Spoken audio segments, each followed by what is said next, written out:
দেশের উত্তর পশ্চিমাঞ্চলের বরেন্দ্র জনপদের এক ঐতিহ্যবাহী জেলা জয়পুরহাট।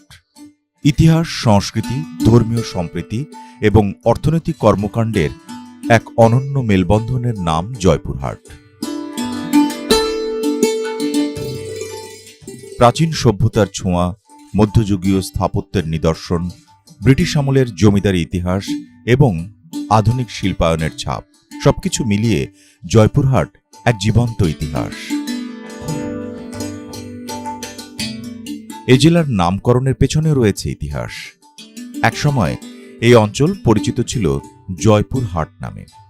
ব্যবসা বাণিজ্যের গুরুত্বপূর্ণ কেন্দ্র হওয়ায় ধীরে ধীরে এই নাম স্থায়ী রূপ নেয়। 1984 সালে প্রশাসনিকভাবে জেলা হিসেবে আত্মপ্রকাশ করে জয়পুরহাট। জেলার প্রশাসনিক কেন্দ্র জয়পুরহাট সদর আজ একটি আধুনিক শহরে রূপ নিয়েছে। তবে শহরের প্রতিটি প্রান্তেই লুকিয়ে আছে অতীতের গল্প। শহরের কেন্দ্রে অবস্থিত জয়পুরহাট শহীদ মিনার ভাষা আন্দোলন ও গণতান্ত্রিক সংগ্রামের এক অবিচ্ছেদ্য স্মারক। 1952 সালের ভাষা শহীদদের আত্মত্যাগ স্মরণে নির্মিত এই শহীদ মিনার শুধু একটি স্থাপনা নয়, এটি বাঙালির অধিকার আন্দোলনের এক নীরব সাক্ষী। প্রতি বছর 21শে ফেব্রুয়ারি প্রথম প্রহরে মানুষের ঢল নামে এখানে।